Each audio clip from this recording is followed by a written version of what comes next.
Welcome beautiful people. NDA CDS का examination आने वाला है। जल्दी से इंग्लिश के कोर्स को एक क्विक रिवीजन दे देते हैं हम।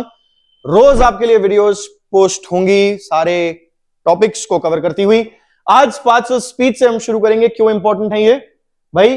डायरेक्ट क्वेश्चन आ जाता है, अंडरलाइन किया होता है वर्ड को और पूछ लिया होता है कि ये कौन सा पार्ट ऑफ स्पीच है।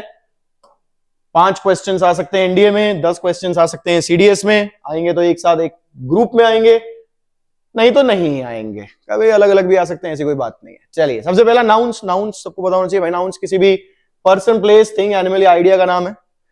कोई आइडिया, जैसे कि अच्छा कहां कंफ्यूजन होती है नाउन्स के साथ? नाउन के साथ ज्यादा बच्चों को कंफ्यूजन होती है। जैसे हम कहें कॉन्फिडेंस, अब कॉन्फिडेंट कह दिया हमने, कॉन्फिडेंट नाउन है क्या?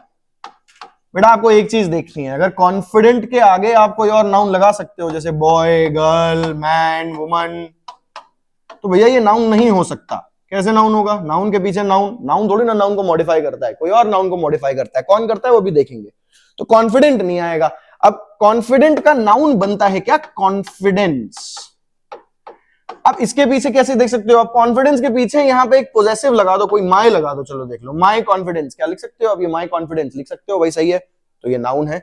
क्यों? क्योंकि नाउन को कोई और मॉडिफाई करता है, जो मॉडिफाई करता है वो करते हुए देख लिया। कौन मॉडिफाई करता है अभी आगे देखेंगे कौन मॉडिफाई करता है। जिसको पता है वो कमेंट सेक्शन में लिख के बताओ कौन मॉडिफाई करता है। चलिए, नाउन्स क्या करेंगे? प्रोनाउंस। प्रोनाउंस भाई नाउन्स की जगह, स्थान लेने वाले। प्रोनाउंस को हम लोग डिटेल में पढ़ेंगे जब प्रोनाउंस का चैप्टर आएगा। सारे तरह के जो 10 तरह के प्रोनाउंस है और उनका क्या रेलेवेंस है एग्जामिनेशन में, वो सारे हम लोग डिटेल में पढ़ेंगे। अभी प्रोनाउन बस समझ लीजिए, उसके स्थान लेने वाले होते हैं। जैसे क्या? I, we, you, he, she, it, they, me, subject, personal pronoun, ये सब पढ़ेंगे आगे। एक बार तब भी आपको बता दें ताकि जब बाद में आए तो आप ऑलरेडी रेडी हो इन सब चीजों के लिए। Us, him, her, them, us, him, her, them, ये है object, personal pronoun. Mine, ours, yours, his, hers, theirs, ये है possessive. Myself, ourself, yourself, yourselves, himself, herself, itself, themselves, ये है रिफ्लेक्सिव या emphatic. This, that, these, those, ये हो गए आपके demonstrative. Who, whom, whose, which, ये आपके इंटेरोगेटिव भी बन जाते हैं और रिलेटिव भी बन जाते हैं। ऑल, एनीबॉडी, एनीवन, एनीथिंग, ये सब हो जाते हैं आपके indefinite. Each other, one other, ये रेसिप्रोकल हो गए। कुछ डिस्ट्रीब्यूटिव भी होते हैं, either, neither, every, each, etcetera etcetera. सबको हम लोग पढ़ेंगे बहुत सारे डिटेल में आगे आने वाले लेक्चर्स में। सो बने रहिए हमारे साथ और कंटिन्यू करिए अपनी journey on this path of the English language. Next आ गया verbs. A verb most important, it's called the word. The word, the word मतलब the most important word. यहाँ पे the जो है वो सुपरलेटिव का फोर्स कैरी कर रहा है। जो लोग ऑलरेडी में इंग्लिश में निपुण हैं वो बहुत सारी चीजें उनको समझ पाएंगे जो मैं कह रहा हूं अभी। जो नहीं है और जिनकी पहली बार है ये इंग्लिश देखने की, भाई पहली बार देख रहे हैं, चलिए देख लें 40 दिन पहले, 30 दिन पहले क्या चल रहा है एग्जामिनेशन में, हो पाएगा नहीं हो पाएगा, क्या हो पाएगा, उनके लिए थोड़ा मुश्किल हो सकता है। पर आप एक काम करिए, सारे वीडियोस देख लीजिए और उस वीडियोस के बाद रिवाइज करेंगे तो रिवीजन के टाइम पे आपको वो सब चीजें समझ में आ जाएंगी। तो द जो है सुपरलेटिव का फोर्स कैरी कर रहा है। सुपरलेटिव किस पार्ट ऑफ स्पीच में होते हैं? कौन बताएगा? कमेंट सेक्शन में बताइए। देखिए आपको ऑलरेडी पता है तो। A word that expresses an action, occurrence और स्टेट ऑफ बीइंग, एक ऐसा शब्द जो कोई एक्शन दिखाता है, अकरेंस दिखाता है कुछ हो रहा है, या स्टेट ऑफ बीइंग दिखाता है कुछ है। जैसे मैं हूं, तो जो हूं, I am itself is a verb as well. सबसे पहले 3 इंपॉर्टेंट वर्ब्स कौन से होते हैं आप समझ लीजिए, बी, डू और हैव।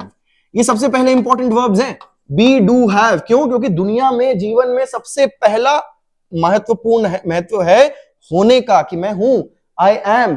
बी के सारे इन्फ्लेक्शंस हैं, वो इन्फ्लेक्शन मतलब बी का ही फॉर्म है, is, am, are, was, were, been and being, ये सब बी के ही फॉर्म्स हैं। अब मैं हूं, आई एम, वह है, he is, I am a teacher, he is a student, she is going, she is coming, is, am, are. Be के सारे फॉर्म्स प्राइमरी मेन वर्ब की तरह और ऑक्सिलरी वर्ब की तरह भी यूज किए जा सकते हैं। वो वर्ब्स जब हम करेंगे और ज्यादा गहराई में तब समझेंगे। पहला मोस्ट इंपॉर्टेंट वर्ब बी है, पर ये याद रखिए क्योंकि सबसे पहले इंपॉर्टेंट क्या है हमारे जीवन में? सबसे पहले हमारे जीवन में इंपॉर्टेंट है होना, और बी बताता है होना। फिर है करना, डू के फॉर्म्स क्या हैं? Does, did, done, doing, done and doing, ये फॉर्म्स हैं डू के। और हैव के हैज, हैड एंड हैविंग, ये फॉर्म्स है हैव के। हैव के मतलब होना, सबसे पहले जरूरी है होना, उसके बाद जरूरी है करना, फिर आपके पास कुछ होना। आपके पास कुछ होना वो सबसे ज्यादा तीसरे नंबर पे जरूरी है। ये 3 वर्ब्स और भी ग्रामर में भी हमारे लिए बहुत इंपॉर्टेंट है, जीवन में तो इंपॉर्टेंट है ही है, ग्रामर और हमारे एग्जामिनेशन रिलेटेड भी बहुत इंपॉर्टेंट है। याद रखिए इन 3 वर्ब्स को, क्यों इंपॉर्टेंट है। वर्ब का लेक्चर जब मैं शुरू करूंगा तब आपको समझाऊंगा, याद रखिए इसको, जरा नोट बना के रखिएगा कि बी डू हैव बहुत इंपॉर्टेंट है। क्यों इंपॉर्टेंट है पूछना है या बताना है मैंने। एक्शन, अकरेंस और स्टेट ऑफ बीइंग एक्सप्रेस करते हैं भाई 5 फॉर्म्स में पाए जाते हैं। रूट फॉर्म में पाए जाते हैं, थर्ड पर्सन सिंगुलर फॉर्म में पाए जाते हैं जिसको हम एसईएस फॉर्म भी कहते हैं, जो सिंगुलर फॉर्म होता है। नाउन्स में याद रखिएगा एसईएस लगता है प्लूरल में, पर वर्ब में एसईएस लगता है सिंगुलर में। क्या रेलेवेंस है इसका सिंगुलर प्लूरल का, ये हम समझेंगे सब्जेक्ट वर्ब अग्रीमेंट में। सब्जेक्ट वर्ब अग्रीमेंट क्या होता है ये हम समझेंगे जब subject predicate types of sentences करेंगे। टाइप्स ऑफ सेंटेंसेस क्या होते हैं भाई, अब सेंटेंसेस सारे जब करेंगे तब समझेंगे। वर्ब्स पहले हम समझते हैं किस प्रकार के हैं। अब 5 फॉर्म होगा इसके, थर्ड फॉर्म, फिर पास्ट, फिर जेरंड और फिर पास्ट पार्टिसिपल। जेरंड को हम लोग आईएनजी फॉर्म भी कह देते हैं, या इसको प्रेजेंट पार्टिसिपल भी कह देते हैं, प्रेजेंट पार्टिसिपल भी कह देते हैं, आईएनजी फॉर्म, प्रेजेंट पार्टिसिपल, या कंटिन्यूअस फॉर्म भी कह देते हैं इसको, कंटिन्यूअस फॉर्म। और ये पास्ट पार्टिसिपल है। Past form and past participle कभी कभी अलग होता है, कभी कभी सेम होता है, इसको हम लोग और गहराई से समझेंगे जब वर्ब्स करेंगे। Alright, next we have adjectives. Adjectives हैं वो जो नाउन को मॉडिफाई करते हैं। भाई जब मैंने बोला माय कॉन्फिडेंस, माय कॉन्फिडेंस, तो माय वो एडजेक्टिव है, पॉजेसिव एडजेक्टिव, जो उस नाउन कॉन्फिडेंस को मॉडिफाई कर रहा है, बता रहा है। डिटर्मिनर कहते हैं उसको, और गहराई में जाएंगे अगर तो मैं आपको समझाऊंगा वो जब हम एडजेक्टिव्स करेंगे तब डिटर्मिनर्स के बारे में थोड़ा और बताऊंगा आपको। अब एडजेक्टिव मॉडिफाई करते हैं सबसे पहले तो नाउन को। तो कॉन्फिडेंट जो है, कॉन्फिडेंट बॉय, किस तरह का बॉय, बॉय के बारे में क्वालिटी बता रहा है। कॉन्फिडेंट वो भी एडजेक्टिव हो गया, वो मॉडिफाई कर रहे हैं एक नाउन को। उनमें ऑपोजिट्स पाए जाते हैं, देखिए ब्यूटीफुल, अगली, और उनमें डिग्रीज भी पाई जाती हैं, बिग, बिगर, बिगेस्ट जैसी।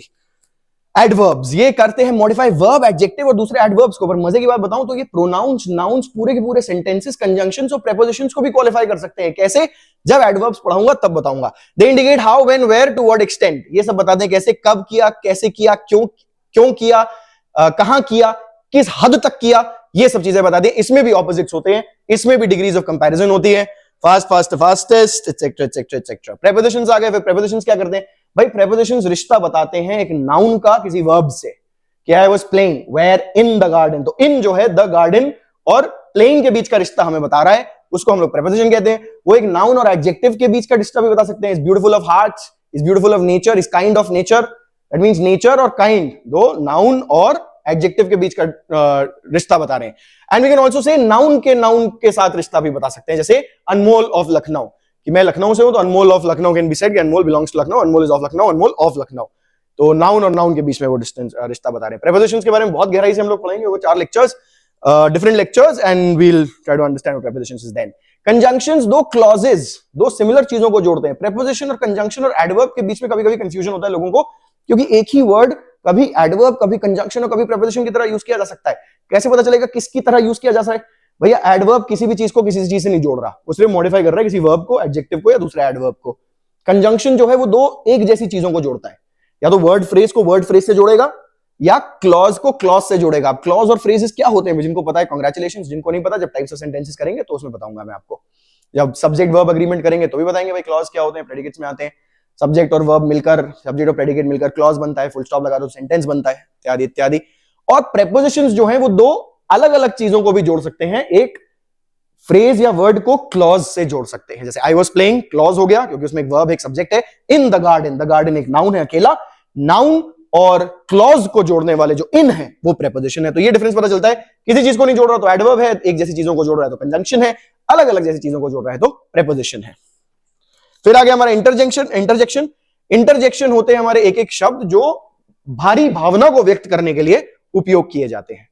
अच्छा, आर्टिकल्स एक अलग प्रकार का, हम लोग ज्यादातर कुछ लोग पढ़ाते हैं आर्टिकल्स को अलग पार्ट ऑफ स्पीच, पर आर्टिकल्स अलग पार्ट ऑफ स्पीच नहीं है, वो एडजेक्टिव्स के पार्ट में आता है। प्रॉपर इंग्लिश में डिटर्मिनर्स में, डिटर्मिनर्स एडजेक्टिव्स ही होते हैं। Anything apart from adjective of quality mostly are called determiners.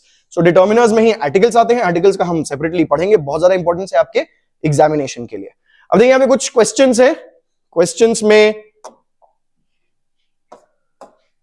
आपको इन सब के पार्ट ऑफ स्पीच बताने हैं अभी तक की जानकारी के द्वारा।